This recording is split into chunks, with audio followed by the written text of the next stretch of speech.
天能够在这里见到大家，非常的高兴，因为今天天气很好，我知道有好多的人被这样一个美好的天气吸引，现在可能徜徉于大自然的美景之中，在那里享受天赋上帝创造，好像听上去也挺美好。但是让我们互相提醒，就是这一天，在7日的头一日，这是耶和华所定的日子，这是主耶稣基督复活的日子。这一天是我们所有属于他的子民要来到他的殿中来敬拜他，来享受与他同在的时光。所以非常高兴看到弟兄姊妹。突然想到说，我那个上一次讲道是1个月之前的事儿，你能相信吗？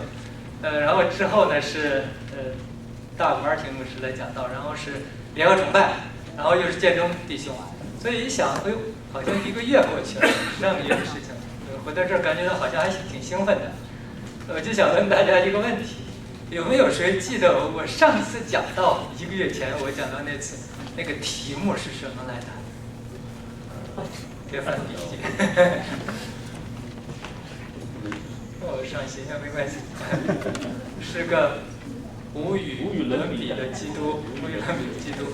那一次呢，我们用的经文是腓立比书2章5到11节。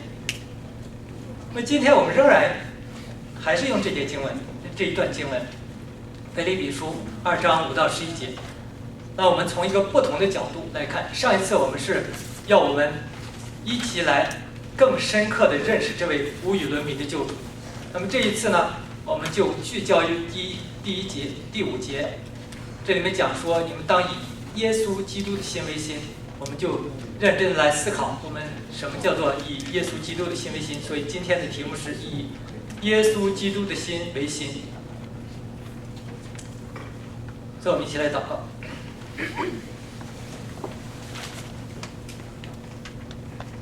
恩主啊，你是那位昔在今在以后永在的主，你是那位创造天地万物的大君王，你是那位有至高荣耀的真神。可是你却降卑到一个程度，你甘心情愿的要来到这个世界上，为我们而死，死在十字架上。主啊，我们通过这节经文，上次我们体会到，主啊，你真是一位无与伦比的救主，这样一位能够为人舍命的神，这是其他任何哲学宗教思想都没有的。主啊，我们认识你之后，我们就真的是羡慕你，真的是爱慕你，所以我们要接受你为我们的救主，接受你成为我们生命的主宰，接受你，让你在我们的生命中做王掌权。所以我们接受你之后，我们还要效法你，还要学习你，我们还要以你的心为心。主啊，今天我们来到这里，我们要一起来仰望你，愿你自己的荣美大大的彰显在这里，亲自充满每一位弟兄姊妹的心，让我们在这里看到你自己是我们最美好的榜样，让我们愿意一生来跟随你，来效法你。我们这样仰望祷告祈求，奉救主耶稣的名，阿门。所以这节经文大家比较熟悉，这一段经文我们就是还是一起来读一遍这节经文。我们一起来开始。你们当以基督耶稣的心为心，他没有神的形象，不以自己与神同等为强夺的，反倒虚己，取了奴的形象，成为人的样式，既有人的样子，就自己卑微，存心顺服，以至于死，且死在十字架上。所以神将他升为至高，又赐给他那超乎万名之上的名，叫一切天上、地上和地下，因耶稣的名无不举起，无不口称耶稣基督为主，使荣耀归于父神。同样是这节经文，在这节经文里呢，让我们看到说，我们不仅仅要认识这位救主，这位救主实在是美好，我们同时还要接受这位救主，这位救主成为我们生命中的祝福。然后呢，我们还要学习效法这位救主。说到学习和效法，我们就想到说，其实在我们的以前的教育中啊，我们都被教育说，我们是人生是要有榜样的，人生是要有榜样和楷模的。以前我忘了是哪一个，大概是名人嘛说的话，说榜样的力量是无穷的，王小飞说的，当时听起来好像觉得很有道理。榜样是有力量的，榜样的力量是无穷的。那我们也知道以前也有一个领袖写了一个什么学习某某好榜样什么的，是不是？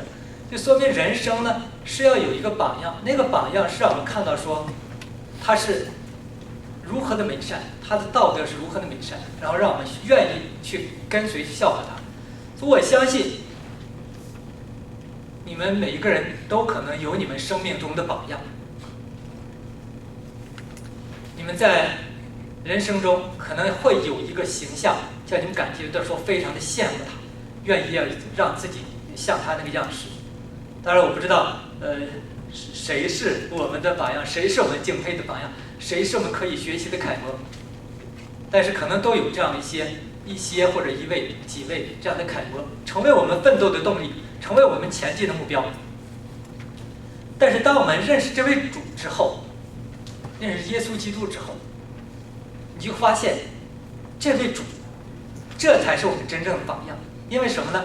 因为他本来是真神，他本来是至高不上的真神，他却愿意降卑为人，甘心情愿的来到我们中间，成为人的样式，并且为世人的罪来流血赎罪，忍受痛苦，是这样的一位伟大的救主。我们看到他是这样的美善，然后呢，我们就在圣经中学到说，这位主耶稣基督，他有无限高尚的美好的道德。那我们就愿意接受这位主，接受之后呢，我们就愿意学习他，效法他。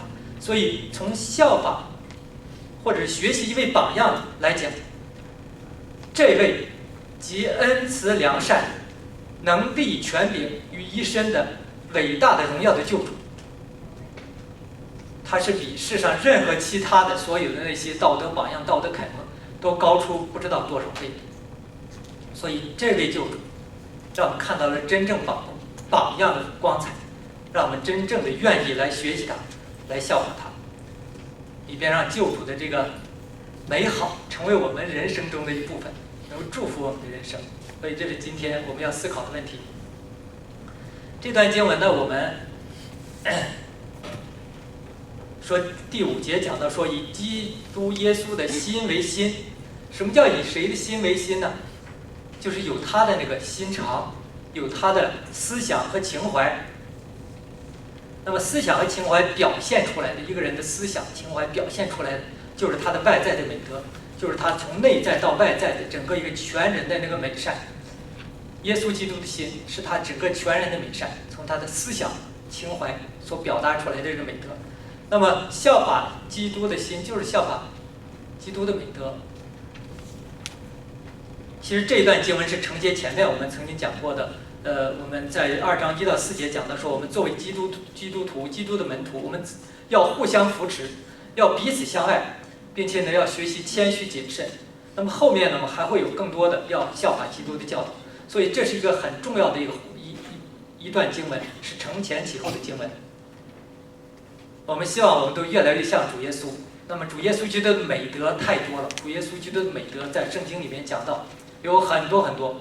那么今天呢，我们就今天这一段经文2章5到11节这一段经文，我们从3个方面来思考，就是我们体会耶稣基督谦卑虚己的心，我们如何学习他谦卑虚己的心，学习他牺牲舍己的心，学习他公义圣洁的心。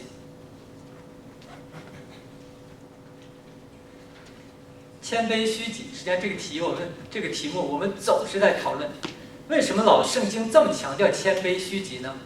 是因为人类所有的那个罪，最一开始最大的那个罪起源，就是因为人非常非常的骄傲，他想自己做主，所以他抛弃了神给的祝福，他和神违背神的命令，要自己来掌握自己的生命，所以是把自己看得很高。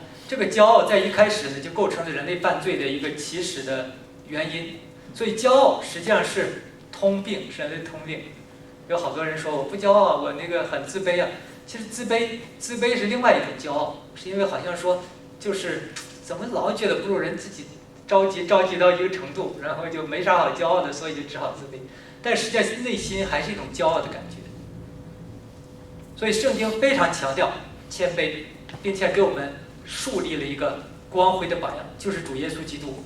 那他是怎么样谦卑的呢？上次我们提到说，他是神，他和神同等，他有和神同等的地位，但他没有抓住这个地位，没有固执的抓住这个地位，说我是高尚的，我就不做那些卑微的事儿，别甭想让我去救你们，想让我死，让我挨揍，让我挨打，让我遭羞辱，没门儿。那么现在你比如说有一些掌权的人，你叫他去做一些让他觉得是低下的事情，他都不做的。但主耶稣基督没有抓住他那高尚的位置不放，他甘心愿意来为我们，来成为我们其中的一员，来降卑。说是神和人的差距太大，他愿意降卑，成为我们的样式，取了奴仆的形象，成为人的样式。我们管这个叫做虚己。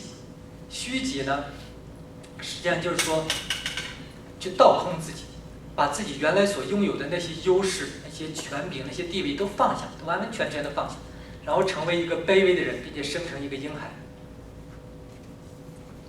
当然，耶稣基督倒空自己，并不是说他什么都没有了，他仍然是那位有尊贵地位的那位神，他只是把那些东西放下来，甘心来服侍我们，成为我们中间的一员，和我们完全认同。所以这种爱我们爱到一个地步，竟然甘心情愿的屈就降卑，成为我们一员，这种谦虚，这种谦卑，这种虚己，这是真正的谦卑，真正的虚己，这是我们要学习的最好的榜样。这种谦卑虚己的心，就是耶稣基督的心。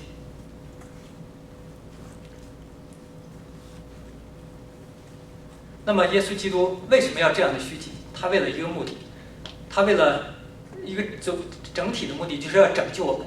拯救是怎么样来拯救的呢？他首先，他这种谦卑虚己彰显了神的大爱。彰显爱的方式可能有多种。你比如说，你爱谁，你就多给他钱，你给他买东西，你什么好处都给他，他要什么给什么，这可能一种爱的方式。但是我们都知道，这种爱的方式是不完美的，是畸形的。那么最重要的爱的方式，就是愿意舍己，愿意谦卑，愿意服侍，就像那个父母服侍儿女一样，那是真正的爱。所以耶稣基督成为人，是彰显了神最大的爱。他能够像我们一样来到我们中间，能够为了我们的缘故，能够和我们完全的认同。同时他成为人呢，也是实现他救恩的一个步骤。所以他如果不来到世上，天父上帝所订立的那个救恩的计划就无法实现。所以耶稣基督来到世界上成为人是有意义的。我们管这个神生成为人，这个叫做道成肉身。道成肉身，这也是我们所信仰基督信仰的一个特别的概念，这个其他任何思想里都没有的。就是那位神，那位永恒的永存的道，然后竟然成为一个人的样式，生成人的样式。所以谦卑虚己，这就是耶稣基督的身上所体现出来的美德。这个美德呢，在他的一生中得到了丰富的彰显。耶稣基督的美德，我们怎么知道呢？就是从他的门徒的记载，从几本福音书讲耶稣基督生平的几本书，4本书。那4本书里面都讲述了耶稣基督他在世上的一段那33年的时光。其实从他正式出来传道，也不过就是3年多的时间。在那一段时间里，看到他一生都是谦卑的，他总是在服侍有需要的人，关心老百姓的疾苦，顾念他们的需要。比如他们有病，被鬼附了，医病赶鬼，在人有需要的时候提供他们的需要，全是做的这样一些善事。并且我们发现，他服侍的人都是卑微的人，都是下层社会，就我们管它叫做那个社会底层弱势群体。他没有去攀附权贵。你看现在，假如说有一个人办一个事业，最先要找的都是那些社会上的名流，想着得到他们的承认，对不对？然后到处去拜码头，然后如果得到那些名流的承认，让他们的认可，然后就可以做起来就可以非常顺利。但是耶稣基督恰恰相反，他所服救的都是世界上那些最卑微的人，那个门徒马可福音，因为马可福音的主题呢是讲的是耶稣基督是神派来的服侍我们的一个仆人，所以他用一个非常紧凑的笔触记载了耶稣基督一生中各种各样的服侍。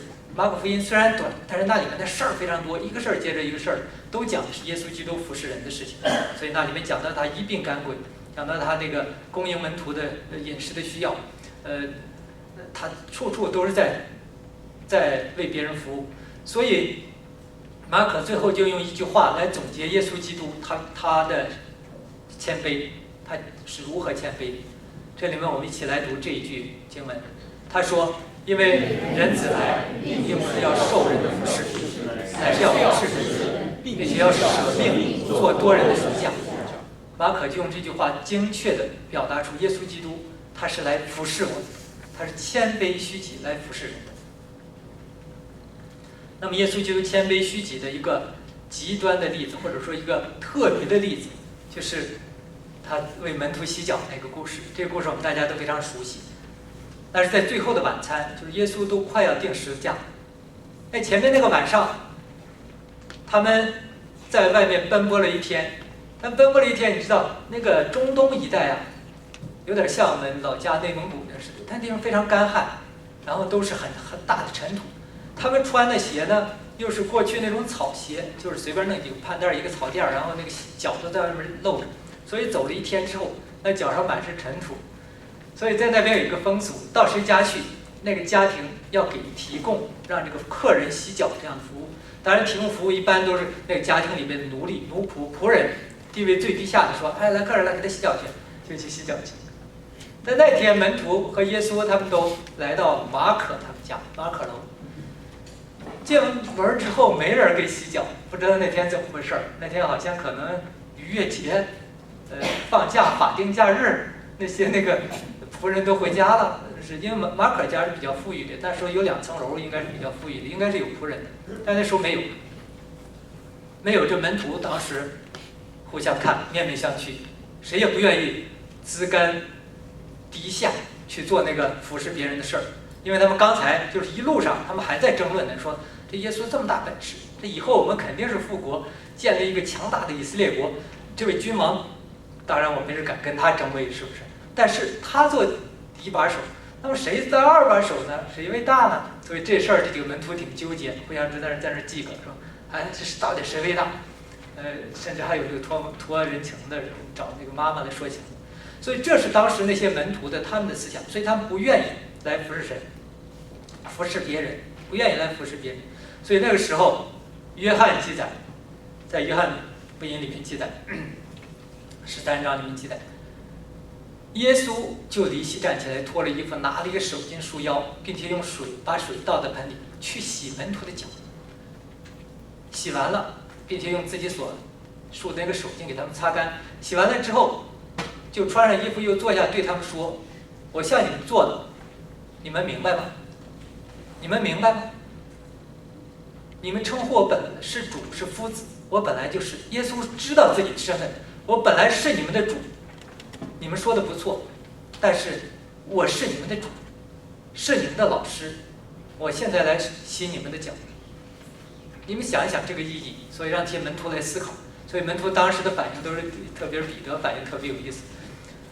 但不管怎么样，门徒受到了深刻的震撼，他们看到了这位高贵的主，这位伟大的主是如何给他们做出了榜样。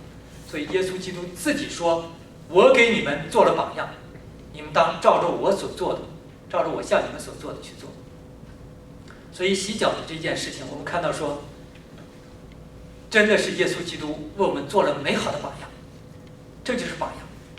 他是老师，那时候的老师跟现在说，上次我回 Kingston 的时候，因为以前在学校里在那个昆士工作过，所以那帮那个弟兄姊妹都管我叫老师，还叫老师用原来的称呼。那叫个老师实际上就是说一个职务，但是在中东当时那个年代里边，他们所说那个老师的含义是师傅，是我把一切都交托给你，向你学习那种恩师，用夫子来形容，或者说干脆就叫主，就是主。实际上是他是有高贵身份的主，这位老师，这位主，这位创造天地万物的主，他做了奴仆要做的事情。耶稣基督清楚自己的身份，明确告诉门徒说：“我是你们的老师。”但是他还是像一个仆人那样服侍门徒。他用他那双创造万有、托住万有的手，用他那双广行神迹的手，用他那双圣洁公义的手，去洗门徒那些肮脏的脚。这就是谦卑虚己的榜样，这就是耶稣基督的心。耶稣基督实在是好榜样。这个谦卑虚己，实际上成为历代基督的门徒，所有的基督门徒奋力尽力一生去学习的。我看到说有很多的榜样，那么想到这些榜样的时候，因为榜样实在太多了，我就想到了戴德生。就是我们看到基督的门徒啊，他们愿意效法基督，他们愿意谦卑，愿意虚己，这个和世界上所尊崇的道德标准是完全不一样的。世界上的人，他们服什么样的人？他们服那些有本事的人，是不是？你有叫什么？成王败寇，你那个有枪就是草头王，你谁有本事谁上去了，不管你道德多么的卑劣，多么的污秽，那这人就是好样的。所以，尤其是我们中国的文化是崇尚这样一种看重权力，看重他的那个成就。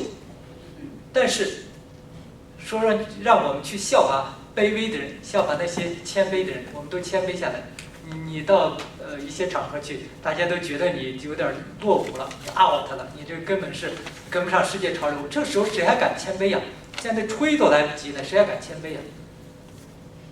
但是基督的门徒，由于我们的主是那位谦卑的榜样，所以我们效法耶稣基督，效法他这个谦卑的心。效法就是和我们要服侍的对象去认同，效法耶稣基督道成肉身，认同我们那样，我们去和服侍的对象去认同。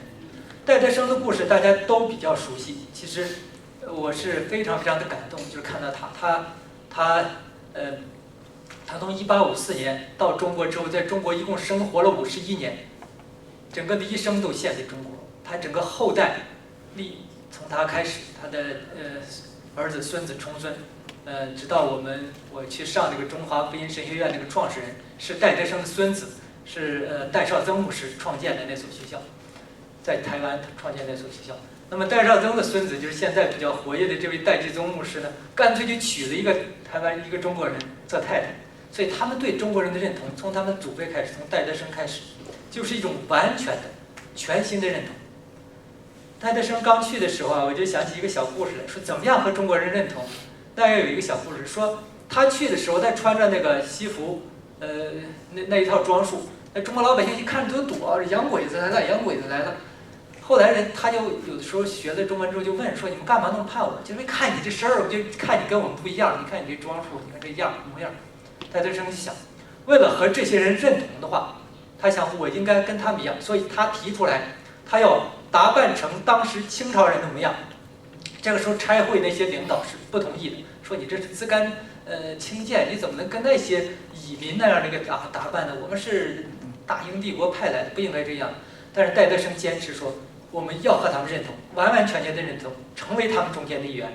所以他就开始梳辫子。这个照片你看见了吗？那个提到出脑门，然后这个后边有根辫子，那是清朝人的装束。我们都看现在清宫剧太多了，看太多了。清朝人那个装束，戴德生让他的一家就那样的装束。那刚是一开始的时候，他们那些黄毛也没辫子，那怎么办呢？他买了一个那个人的头发编成个辫子，然后钉到帽子上面，挂到后边这么甩。但这个也不像，因为那个人的头发你没有营养的，它是干干的那个，也没有亮色。所以他就用猪油把那时候没有头油，用猪油把那个辫子染亮一些，这么背着。背长了之后呢，他整个那个棉袄那个马褂上面后边有一条油的那么一条。我看到的时候我就说，他为什么？他图什么？他真是在耍活宝吗？他不是，他是从内心里发自内心的，他要和中国人来认同。所以当后来他写到说，如果他有1000英镑，他不留下1镑不给中国，那是发自内心的，说的真心的话。他已经把中国人当做了和他最亲密的那样，神叫他去服侍的那样的人。所以这是一个非常非常让我感动的事情。我那个去年有一个机会去国内一个家庭教会办的神学院，他们办一个神学院有30几位、34位年轻人，都是大部分是年轻人，只有2位年纪稍微大一点，大部分都是年轻人，都是20岁到30岁之间的年轻人。说我去给他们讲课，当时我想，我虽然是要毕业的神学生，但毕竟学了好几年了，总是比他们要强得多吧。所以当时开始去的时候，以为我是去服侍他们。但是我到那里才发现，那些年轻人，他们的敬虔是远远不及的。他们开始说啊，老师你是国外来的，你跟我们不一样，所以我们做什么你不一定要参与。我说那你们都做什么？我们每天早晨5点半起来祷告，祷告1个半小时。啊，我说我可以参加呀。当时我还想这个，我就去看看吧，去试试吧。结果去了几次，一开始去那里，他们全是跪着祷告，一跪1个半小时。我们这边不习惯跪，我们当时那个也有一些弟兄姊妹是跪着祷告的，我们有时候会跪着祷告，但是他们总是跪着祷告。我开始去的时候，我过一下就起不来了，那老胳膊老腿就开始，一会儿就摘位这歪在这边，一会儿歪在那边，难受的很，膝盖也难受，腿肚子也抽筋儿。但是跟他们坚持了4、5天，半个多月之后，我已经基本就适应他们那种方式了。所以他们自己做饭，他们那些年轻人并不是说都很富裕的，他们都是自己带粮食来自己做饭。然后我们在一起做馒头，我们在一起揉面。他们还说：“哎，老师你还会做饭呢，还会揉面，还会蒸包子什么的。”我说我在家跟太太学的。但是在那种情况下，你跟他们完全融合在一起的时候，你就觉得那种感情。所以后来真的是跟他们结下非常非常深刻的感情。现在因为那个敏感的缘故，不敢收他们的照片给你。但是我现在每次翻他们照片的时候，都在深深的怀念他们。我还能叫出他们每一个人的名字，因为确确实实的，你和所谓服侍那个对象完全认同的时候，那个感觉是完全不一样的。当然我也可以去到时候上课，到时候他们干什么跟我没关系，他们那个我可以自己做自己的事情。但是当我跟他们完全认同之后，才知道说，那个认同，那种完完全全的合一是多么的重要。所以耶稣基督给我们做出了最美好的榜样。耶稣是这样说的，这是马太福音11章29节说的，我们也一起来读。耶稣说：“我心里柔和谦卑，你们当服我，学我的样式，这样你们心里就必得享安息，必得享安息。”所以学习耶稣必得享安息。然后耶稣还道出了我们在教会服侍的时候有一个奥秘，就是你们谁愿意为首，就必做你们的仆人。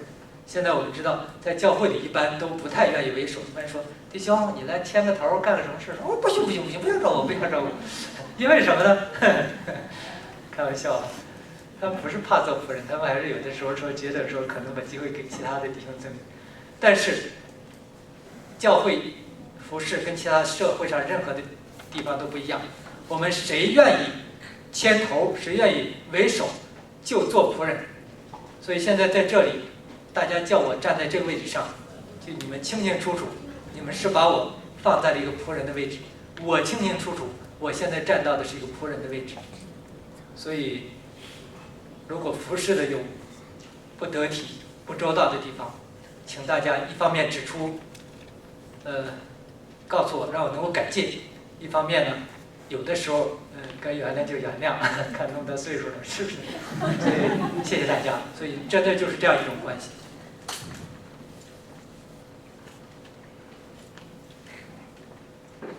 在第二方面，耶稣基督不但是降卑，不但是和我们认同，他还做了一件惊天动地的事情，是一种最大的降卑，那就是甘心顺服以至于死，且死在十字架上。耶稣基督死在十字架上这件事情，是上帝大爱的终极体现。前一段我们在查经班里和弟兄还在聊说，这耶稣干嘛弄这么一个什么凄凄惨惨这么一个样？说，那要是他要厉害点，使点什么厉害招把咱们都整服了，咱不就服他了吗？就费这劲干嘛？自己死一下给你看。但是当时我们在讨论的时候，我们也在想说，你想想什么办法能够真正的能够让人心悦诚服、心服口服、五体投地佩服？你征服吗？你说我用征服武力征服，武力征服肯定不行。那日本鬼子武力大不大？最近说那个今年抗战多少周年的时候，昨天我听谁跟我介绍说，他说那个纪念抗战看到一个数据，那个国民党兵和那个是那个沈玉的，那个打仗的时候啊，国民党兵兵力本来很大，日本兵力很少，但是最后国民党牺牲了好几千，4、5千，日本兵只牺牲了80多个人，然后把国民党打败了，还死了好几个将军。当时想想，那从兵力来讲，他们强不强大？所以日本鬼子要想征服中国的话，当时那种兵力，那个汪精卫就服了，就害怕了嘛，要取钱救国嘛。所以那种强权，我们知道那种压服，我们是不服的，所以才有了那样的如火如荼的抗战，有主战场，有敌后战场，有抗战，所以压服是不能使人完全心服口服的。那比如说，那你买通行不行？我啥好处都给你，你要什么给什么，那是不是就服了呢？那你们都知道，这也不 work， 也没用。因为我们知道，你越溺爱那个孩子，那个孩子越没出息，并且人的欲望是没有办法满足的，那个欲壑难填。所以主耶稣基督没有用那些方法，他用的是一种，他愿意为我们舍出生命。所以这是一个爱的最大的体现。他在十字架上，不但是为我们提供了救恩，为我们成就了救恩。提供了救恩，成就了救恩，十字架成就了之后，那个恩典就成就了。所有信靠他的人就可以靠着耶稣基督他的十字架，能够回到神的恩典当中，回到神的国度当中。同时，另一方面，他在十字架上也为我们树立了一个最宝贵的榜样，就是一个舍己牺牲的榜样。所以，十字架的爱是最大的爱，这种爱是最大的爱。所以，耶稣也说舍命。人为朋友舍命，爱心再没有比这个更大的，就是能够豁出性命来。我们知道，如果让我们为一个人舍命，为别人舍命，有没有可能？有可能。那看那个人是谁呢？对不对？是我孩子，那一定老命不要。那说无论怎么样都行。是你最爱的人，你的妻子、你的丈夫，你说我为他舍命，这个是有可能的。都不一定全是那样，但是说街上有一个叫花子，现在呢他马上要死了，说假设用你的命去换他，你愿不愿意？我不知道有几个愿意的，起码我现在好像还想象不出来，我会很慷慨的、很踊跃的去愿意为这样的人。但是耶稣基督，他为我们这些贫穷瞎眼，为我们这些毫无希望的人，为我们这些反对他的人、敌视他的人，他为我们舍命。这种爱，再没有比这更大的了。最大的爱就是耶稣基督在十字架上成就的爱，这就是为什么他用十字架这样一种方法，他表达了他最大的爱心。所以牺牲的爱，这种爱叫做什么？这种叫做无条件的爱，他可以为你摆上一切。牺牲的爱，那么人的爱心，多数情况下都是有条件的。人有爱心，刚才我说了，是看爱的对象是谁。人有爱心是看他心情如何，人有爱心是看自己的经济条件如何。如果正好拿了一笔大财，所以随便施舍点可能还无所谓。但是耶稣基督的爱是无条件的。我们就想一想，我们的爱，我们所谓高尚的爱，包括我们父母对子女的爱，包括这个夫妻之间的爱。这些我们所谓的高尚的爱，实际上很多情况下都是有条件的。举个例子，比如说对子女的爱，我们做父母的检讨一下，多数情况下都是有条件的。很多情况下是，我这一代，比如说我们这一代，我们有很多理想志向，我们没有能够实现。比如说我吧，我姐小时候呢很爱好那个文艺音乐什么那套东西。也希望说自己能会个乐器什么的，是不是那也挺高尚的？但是小时候没条件，因为你放学之后得打出草去，得捡煤渣去，你也没有钱买什么正经的乐器，没实现。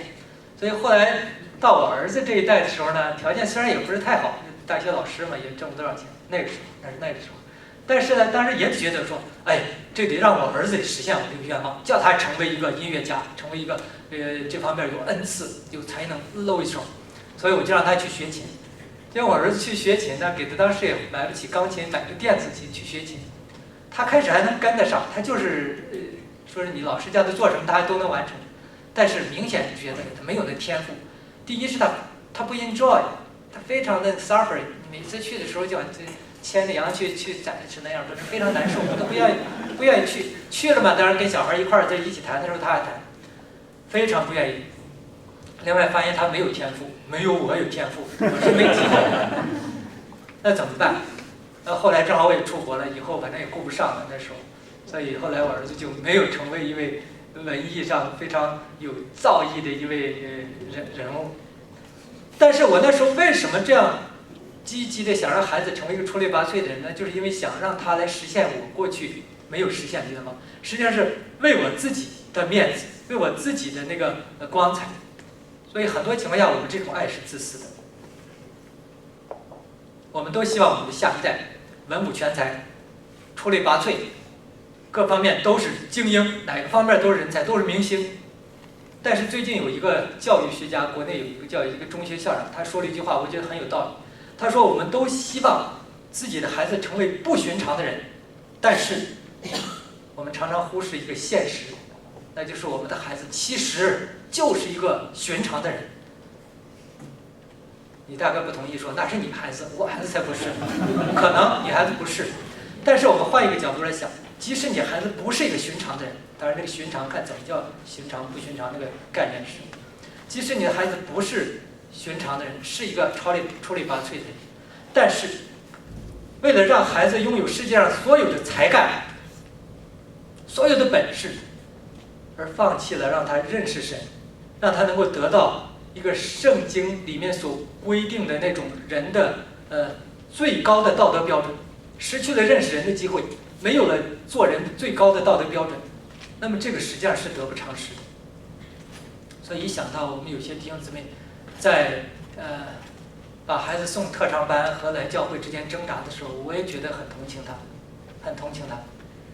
但是我真的也希望我们弟兄姊妹认清一个事实，就是这个孩子最重要的一生，对他最重要的是什么？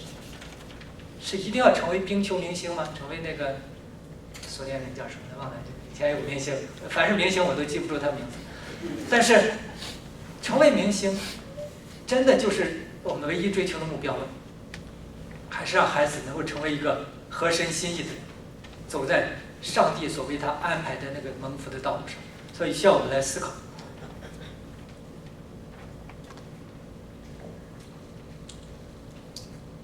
所以耶稣是无条件的爱，他是完完全全的爱世人，他把救恩赐给我们，没有人规定他必须要去上十字架，但是他自己愿意来用十字架的爱来拯救我们。所以他无条件的爱我们的时候，他给我们的救恩就变成了一个白白的礼物。耶稣基督没有说规定说你们必须苦修，必须那个积功德，必须那个反正架桥铺路，然后那个苦修到中世纪那个苦修主义的时候还拿鞭子整天抽自己，每天抽自己一顿，抽的血肉淋漓，那个浑身是红肿。没有规定这些，他让我们做的并不是成为完美无缺的人，而是甘心情愿的愿意把我们自己交托给他，他就按照我们的本相接纳我们。昨天我们交流的时候也有姊妹讲说，我们感觉到神按照我们本相接纳我们，这个真好。他就按照本相接纳我们，并且他不单接纳我们，他还和我们在一起，在我们的生命中主动的做工。这个是下一次我们要讲的。所以这样一位救主，把救恩白白的赐给一切的人，所有的一切相信的人，愿意相信他的人，他都愿意给我们这样的救恩。这就是牺牲的爱，这就是无条件的爱，这就是基督耶稣的心。所以在我们想到牺牲这个词的时候，我当时有一个想法，就是这种牺牲的心、舍己的心，值得我们去学习，值得我们去效仿。一个真正服侍神的人，我们一定会也要做出一些个人利益上、享受上的牺牲的。牺牲这个词呢，其实可能用起来不太合适，因为以前我特别佩服焦帅弟兄，他提到一句，他说：“我们这些人呐，无论你做出什么样一些摆上，其实没有什么可以称为是牺牲的。牺牲这个词太重了，那我们换一个词，耶稣基督的牺牲，让我们学习他的时候，我们必须也要有一些放下，要有一些付出，要有一些摆上，有放下的，有摆上的。摆上这个词，这个是一个献祭的词，就是他把古代献祭的时候，犹太人献祭的时候是把他们最好的东西拿出来摆在神的面前，献在神的坛上。我们呢，作为基督的门徒，作为属神的子民，我们也需要有一些东西能够拿出来摆在神的祭坛之上。那我们要摆上的时候，我们同时就要放下这些东西。我们放下什么呢？我们不管它叫牺牲，我们管它叫放下。你放下什么呢？还是要放下一些东西的。比如说放下一些享受，当别人在那打扑克，在那玩耍，在那旅游郊游，在那大吃大喝的时候，在那喝小酒的时候，你要摆上的是，你要去预备查经，你要去准备饭食，你要准备诗歌，你要自己做灵修祷告，你要读经，你要去传福音，还是有一些放下和摆上。在世人都拼命地赚取世上的好处，去赚钱的时候，去捞金钱，处心积虑地去为自己争得利益的时候，我们却要付上金钱，付上时间，付上自己的才干，付上自己的恩赐，我们来服侍这位神，用我们的心血汗水来为神的国度扩张，为神的灵魂得救来做一些事情。要有付出，要有放下，有摆上。在世人都为自己的利益、自己的尊贵、自己让人羡慕的那些头衔、自己青春、自己的美貌这些东西，以这些东西为荣的时候，他们的这些个人利益是他们的中心的时候，我们却要放下这一切，放下这一切，我们摆上一个敬虔的追求，以耶稣基督，以得着耶稣基督为至宝。还是要有一些放下，还是有一些摆上。因为耶稣基督为我们放下，为我们摆上，他是我们的榜样。那么刚才我说的这样的一些放下的世上的追求，来摆上自己的恩赐、时间、金钱来服侍神，是不是很了不起啊？我觉得很了不起，但圣经说没啥了不起的，因为什么呢？这样说可能不太客气，因为圣经说这是理所当然的，这是理所当然的。保罗说：“所以弟兄们，我以神的慈悲劝你们，将身体献上，当作活祭，是圣洁的，神所喜悦的。你们如此侍奉是理所当然的。理所当然这个意思就是说，这是应该应分的，你不做才不对，你这样做是对的，是正确的。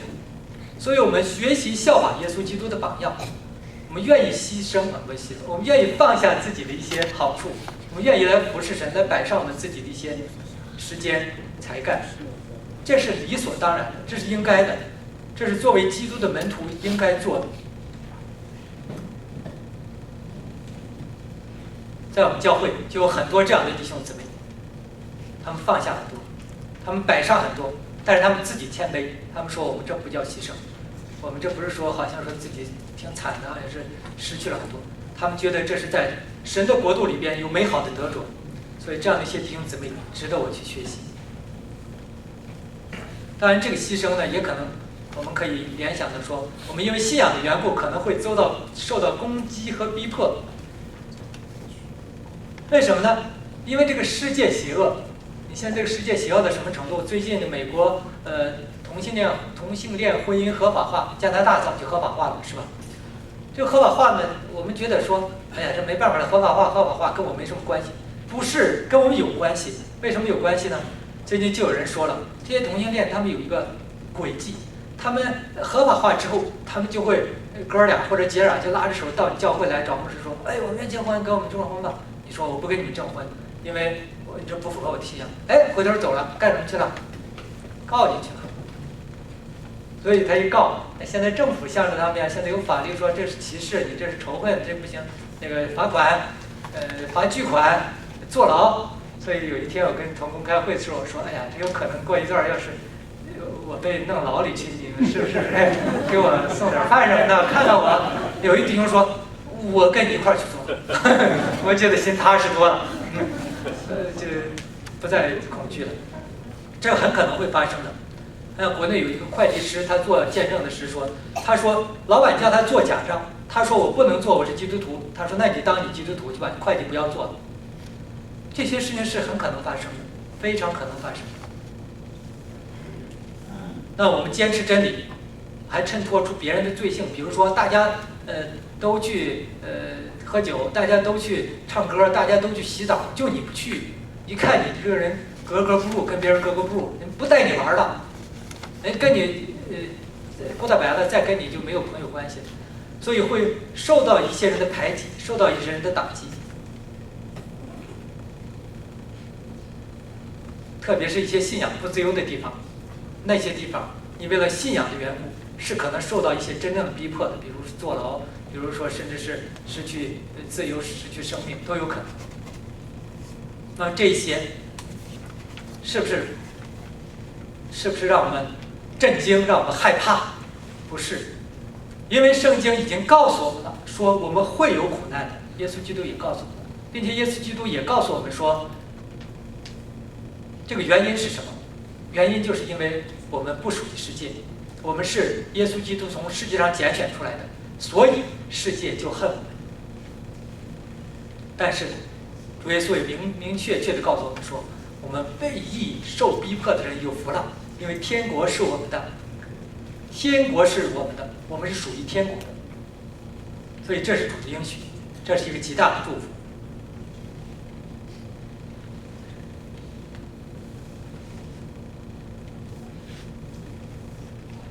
第三方面，学习主耶稣基督公义圣洁的心。所以后面这一段经文，这一段荡气回肠的诗歌，上次我们说它是个诗歌吗？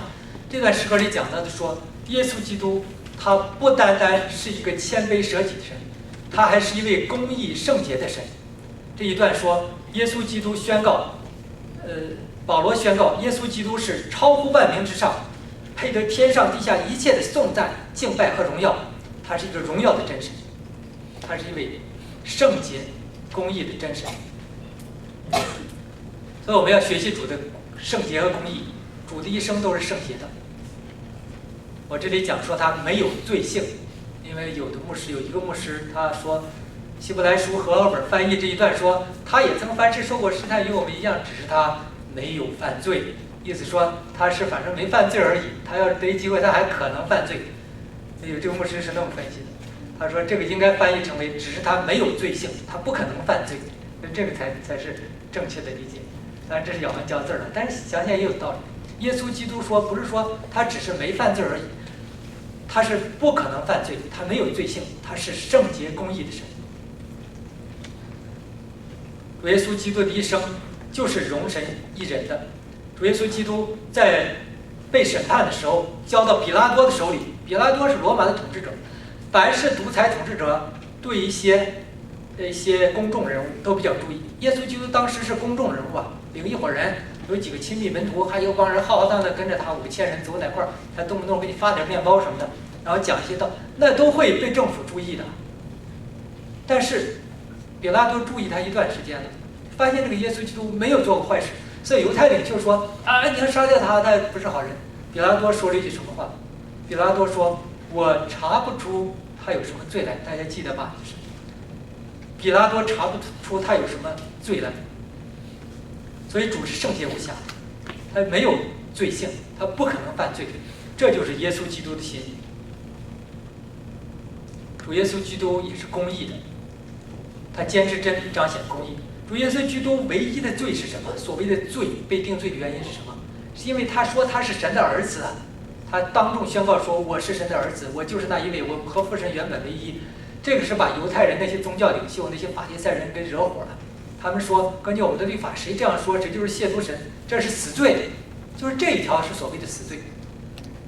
假设耶稣基督不是神的儿子，他这样说，死罪，那死了就死了，因为当时宗教领袖、宗教的规条就是这么规定的。但是耶稣基督在任何情况下，刀架在脖子上，十字架摆在面前，无论在什么情况下，他都不改口。因为什么？因为他坚持的是真理，他坚持的真理，这是事实，他真的就是神的儿子，他就是那位要来拯救我们的救世主。所以他坚持真理。他坚持真理还坚持到什么程度呢？他直接批评那些假冒为善的法利赛人。那些法利赛人呢，实际上在当时是很有社会地位的，相当于我们现在的这些知识分子，或者相当于那些宗教领袖中间的那些人物。那些人都很有身份。假设现在你对这个有身份的人，你比如说你一同学现在当部长了、什么局长或省长了，反正是个长，你跟他一块儿说，其实你小子你就是个假冒伪善的家伙，我还不知道你吗？是不是找抽，对不对？找不自在那是。一般咱不敢这么说，但是耶稣基督看出那些法利赛人就是假冒伪善，他毫不客气，当着面就指出他们，甚至骂他们毒蛇的种类。这种坚持正义、坚持真理，在耶稣身上真的是非常非常的强烈。同时，他还斥责那些把圣殿当成贼窝的那些宗教领袖。什么叫把圣殿当成贼窝啊？就是在圣殿里边比非常圣洁的地方，他们允许人来做买卖。做买卖呢不白做，你得提成，你得交那个租摊费，对不对？他们中间是有好处的。但耶稣基督就当面指出来说，你们这些人把我父的殿变成贼窝了，当面斥责那些宗教领袖、那些圣殿的大祭司、那些管理人员。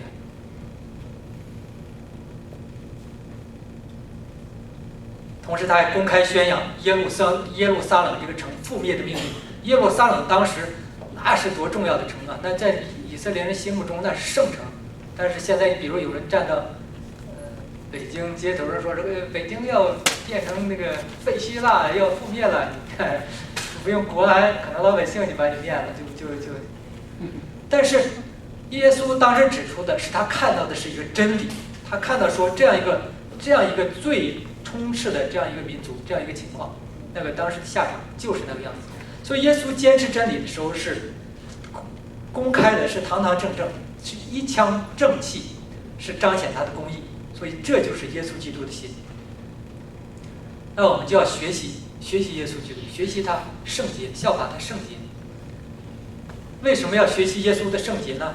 我想到昨天晚上我们有个很好的讨论，在小组里面，教授弟兄说，主耶稣基督要我们圣洁。圣洁是什么意思？圣洁就是你要圣洁，其实就是和世界不一样。世界人做那些事情，我们不去做，和他们分别开来，分别为圣。那么很多事情啊，圣经说你们不要做的事情啊，都是世人看着比较好的事儿，对不对？就好像说有罪中之乐，犯罪的时候是有些乐在里边，有些乐趣在里边。凡是有乐趣的事儿，好像圣经都不让我们做。然后弟兄就说，好像这个上帝是不是挺不讲理？看着你刚一高兴，刚一享受，就给你拿去，叫你不自在，叫你没有享受，是这个样子吗？其实不是的，答案是说，神要我们圣洁，是为了我们的好处，是为了我们的好处。希伯来书这段经文说，我们一起来读：你们要追求与众人和睦，并要追求圣洁，非圣洁，没有人能见主，没有人能见主。就是虽然我们得救的时候，当我们见主的面那天，我们如果不圣洁，敢去见吗？一身污秽。所以圣洁是为了我们的好处。这个社会充满了罪恶，充满了诱惑，充满了陷阱，充满了网罗。魔鬼撒旦也不断的在要引诱我们离弃真道，所以我们要出污泥而不染，就必须有一个美好的榜样，要效法耶稣基督这个美好的榜样。主希望我们有一个圣洁的人生，这是神的心意，是为我们好，所以我们要体贴神的心情。我们也知道，我们追求圣洁，并不是说是好像说一种律法主义，说我不这样做，然后主耶稣基督就把我 kick out， 不是。但是呢，我们作为神的孩子，我们和神的关系越好的话，我们越明白他的心意，我们越愿意自己发自内心的愿意去追求圣洁。当然，成为圣洁，或者是耶稣基督也没有期望我们一下子一天晚上一天就变成圣人。我们这个成圣的道路是一个一生之久的道路，但是是值得我们一生去追求的，值得我们一生去效法耶稣基督，让我们的生命一天比一天更像耶稣基督的样式。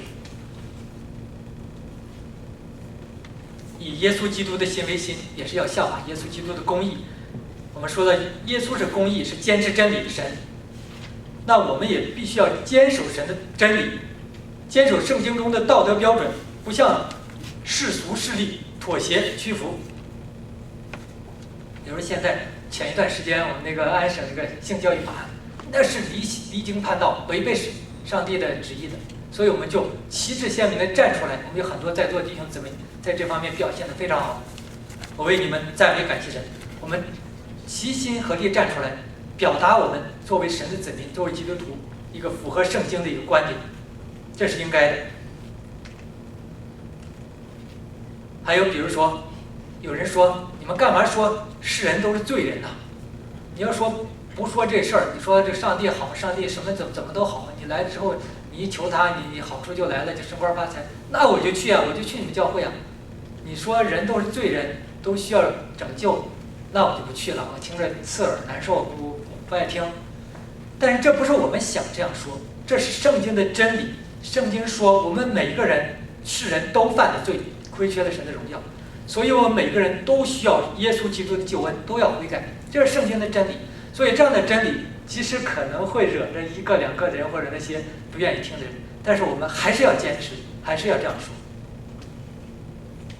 还有我们说耶稣基督是唯一能够拯救我们的救主，这是天上地下没有别的名，没有赐下别的名可以得到拯救，这也是圣经的话。这样说呢，当然有些朋友也觉得有点绝对，有点这个太偏激了，但是我们还是要坚持事实。